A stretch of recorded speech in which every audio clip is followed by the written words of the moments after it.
This week in one of our supported Facebook groups, a new client of ours made a post with a question that so many entrepreneurs feel on a daily basis. She asked, "My team is always fighting for my time and I don't know who to prioritize first. What do I do?" Well, thankfully, she's a new client and we will absolutely help her clean this up and reverse it. Because when your team is fighting for your time, it is a symptom that there's a lot more going on. I'm Alex Sharfin, and this is the Momentum Podcast, made for empire builders, game changers, trailblazers, shot takers, record breakers, world makers, and creators of all kinds. Those among us who can't turn it off and don't know why anyone would want to. We challenge complacency, destroy apathy, and we are obsessed with creating momentum so we can roll over bureaucracy and make our greatest contribution. Sure, we pay attention to their rules, but only so that we can bend them, break them, then rewrite them around our own will. We don't accept our destiny, we define it. We don't understand defeat because you only lose if you stop, and we don't know how. While the rest of the world strives for average and clings desperately to the status quo, we are the minority, the few, who are willing to hallucinate there could be a better future. And instead of just daydreaming of what could be, we endure the vulnerability and exposure it takes to make it real. We are the evolutionary hunters, clearly the most important people in the world,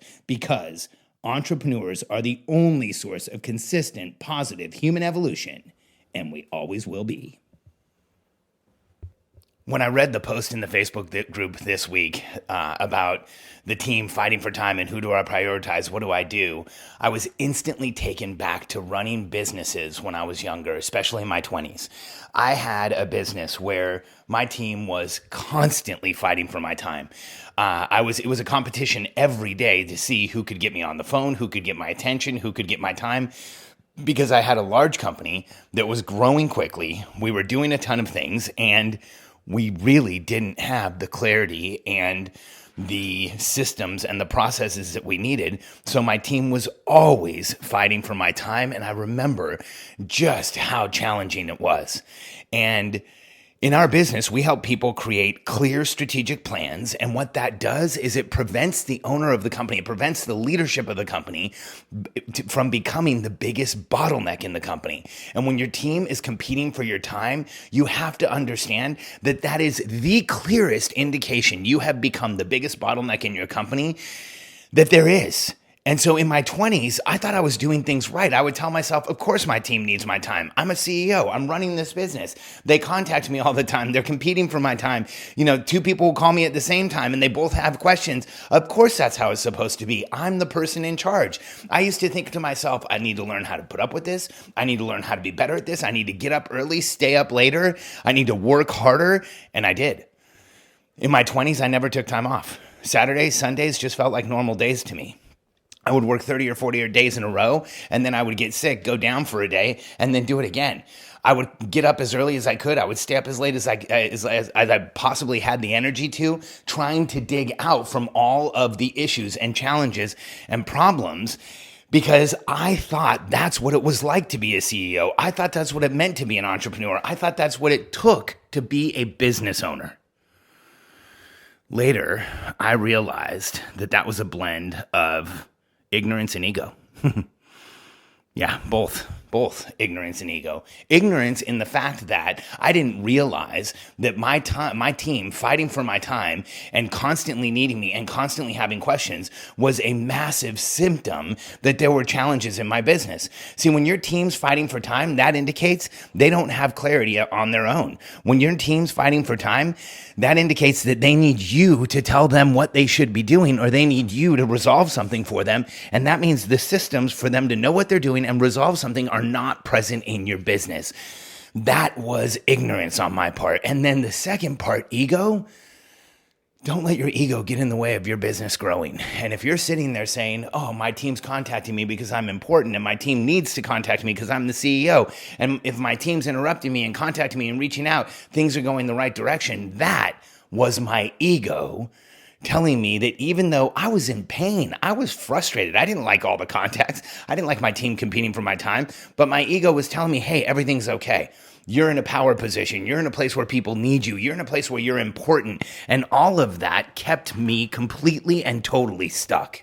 I can admit today that back then, those feelings of being needed, those feelings of my team needing to reach out to me, those feelings of being important in the moment actually did feed my ego as a CEO. I mean, the offset was I was getting up early, staying up late, working way too much, running myself down, completely overdoing things. But I didn't get my ego out of the way for a long time. And it wasn't for a while that I started realizing, like, this is unhealthy. This is actually incredibly damaging. In fact, when your team competes for your time, here's what you need to know. If there's more than one person competing for your time, that means you have multiple bottlenecks in your business all at the same time. Because if they're competing for your time, it's not because they just like you. It's not because they think you're cool. It's because they need something from you and they're waiting so that they can move forward. That means you have multiple team members who are in constraint waiting for you. What does it feel like when you are in constraint? You personally. Competing creates constraint. Competition for your time creates constraint on your team. Because here's what happens. If there's a competition, by definition of the fact that it's a competition, someone's going to lose. You're going to choose to give your time to someone, and then someone's going to lose. And so on your team, you're setting up these landmines for yourself. Because when someone loses, they're frustrated. They can't move forward. They can't create momentum. And what does it feel like for you when you're in constraint? You know what it's like. As soon as you feel like you can't create forward momentum, your body starts breaking down. You physically feel like you don't have as much stamina. As soon as you feel constraint, what happens to you cognitively? You start getting brain fog. You start thinking unclearly. It starts making it harder to see the future and harder to make decisions to move forward. And we all know the third part of constraint, that chemical feeling of constraint. When we're in constraint, we actually feel the chemical constraint in our bodies. We feel that chemical feeling of being held in place. Don't think that that isn't happening for your team. If your team is competing for your time, they are experiencing those three things. They are physiologically breaking down, they're cognitively breaking down, and then they're chemically experiencing that feeling of constraint. So if your great team members aren't performing anymore, you might want to ask yourself, are you creating competition on your team for your time? Is you being the biggest bottleneck creating massive constraint for your team? Is that competition creating chaos? Because competing for time increases chaos on a team significantly. Competition for time, for your time, makes it so that... That was bizarre. Siri just yelled from across the room, I don't have an answer for that. And Siri, I'm good. I didn't ask you anything, but thanks for interrupting the podcast. So competition on your team increases chaos. It makes everybody feel like the whole team is chaotic, and it decreases what we call the 3 C's: clarity, confidence, and commitment. This is why this is so important. When your team has clarity, they will move forward fast. When they are confident, they will actually perform at a higher level. And when they have commitment to what you're doing, you and your team will achieve consistently. It is the opposite of putting your team in constraint. Because when in competition, when they're in competition, competition creates constraint. It lowers clarity, lowers confidence, and it lowers commitment to what you're doing. Now, the fear that oftentimes entrepreneurs or CEOs have is, if I'm not hearing from my team, then something is wrong. Well, I want you to flip that completely. If you are hearing too much from your team, if your team is competing for your time, if you don't have time to get back to your team, if you are leaving your team hanging at the end of the day, then that is something you should be afraid of. You need to realize that that is creating more constraint for your team members than anything else in your business. Remember, everything you do as a CEO is seen through a microscope and heard through a megaphone. So if you're not available for somebody, they feel that with an intensity level much higher than a normal person. So if you're consistently not showing up for your team, if you can't get to everyone, if there's competition for your time, if there's people who are left hanging on a daily basis, you are constantly creating huge constraint for that individual, for the work that they're doing, and for the projects that they're on in your team. And eventually you are going to make them look bad. And the biggest issue with this is that oftentimes the team members that have been experiencing constraint, competing for time, trying to get stuff done, don't, and then it looks like they're doing something wrong. When that happens in a business, it's depressing because that means a potentially strong team member who could help you create momentum has now been made to look incompetent or incorrect or like they're not doing what they should. This is how you switch this around. You have to stop your team from fighting for your time or it will become an issue in your business. And the more your team gets used to it, the more you get used to this dynamic, the more challenges it's going to create for you. So here's what you do to avoid your team fighting for your time. Number one, you have to have a clear strategic plan. I talk about this all the time. Less than 10% of businesses in the world have a clear strategic plan. I think it's less than 1% of entrepreneurial businesses. We talk to entrepreneurs all the time, and rarely, maybe once or twice every quarter, we talk to someone who already has a clear strategic plan.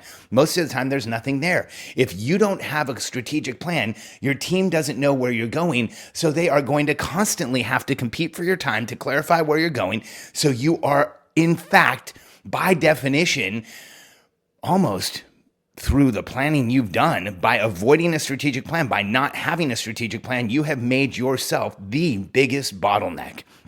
Second, when you have a strategic plan, you have clear outcomes. That means you have clear outcomes for the company. And then when you create clear outcomes for each department, and when you create clear outcomes for each individual, when you have clear outcomes, when people know where they're going, there's a clear plan and they know where they're going, then you will create momentum with your team. And when there's clear outcomes for your team, they can ask you clarifying questions, they'll ask you detailed questions, but they will not be competing for your time because they know where they're going. You will cut down significantly on how much your team knows or needs to know or needs to contact you when they know where they're going, when they have clarity as to what the outcome is. The challenge in most entrepreneurial businesses is that the only person who really knows where everybody's going is the entrepreneur, and then wonder why everybody's not on board with going there.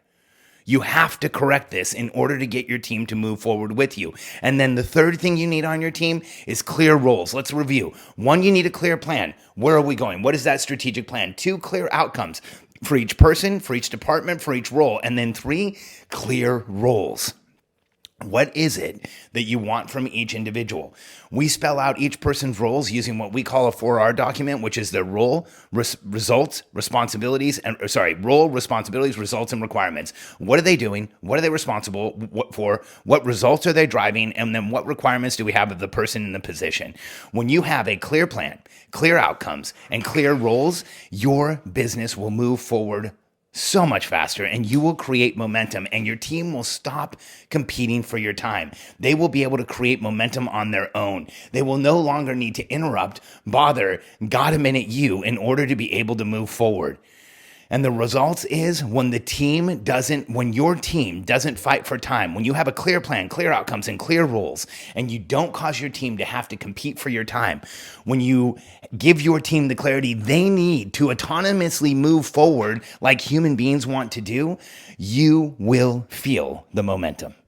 There is nothing like being on a team where every member of the team has clarity as to what their role is, where every department in the company knows what the outcome for that department is, and where every member of the team knows the strategic plan for the business. When you create that dynamic, you will be shocked at the intensity of the momentum you feel in your business, and you will be blown away at the progress you make in time frames that previously would have felt impossible or just unbelievable. When you stop your team from fighting for your time, everything in your business will shift and the momentum will become real. If you're ready to create a clear strategic plan for your team and have a system where you can give each person, each department, each role outcomes, and have everyone on your team understand exactly what their role is, let us help you. You don't have to do this all alone. In fact, all you have to do is go to billionairecode.com, fill out the application on that site, and my team will review it and we'll jump on a call with you and show you how we can help. We work with entrepreneurs to create the infrastructure in their businesses that creates growth and takes care of your team. And we will stop your team from fighting for your time and reverse the dynamic to where you can coach your team to higher levels of success and create the outcomes you have always wanted. Go to billionairecode.com, fill out the brief application. You will get a copy of our new ebook, The Billionaire Code Decoded, that will show you the exact path from $0 to $100 million, and you'll have an opportunity to set up a call with my team. BillionaireCode.com. We look forward to hearing from you.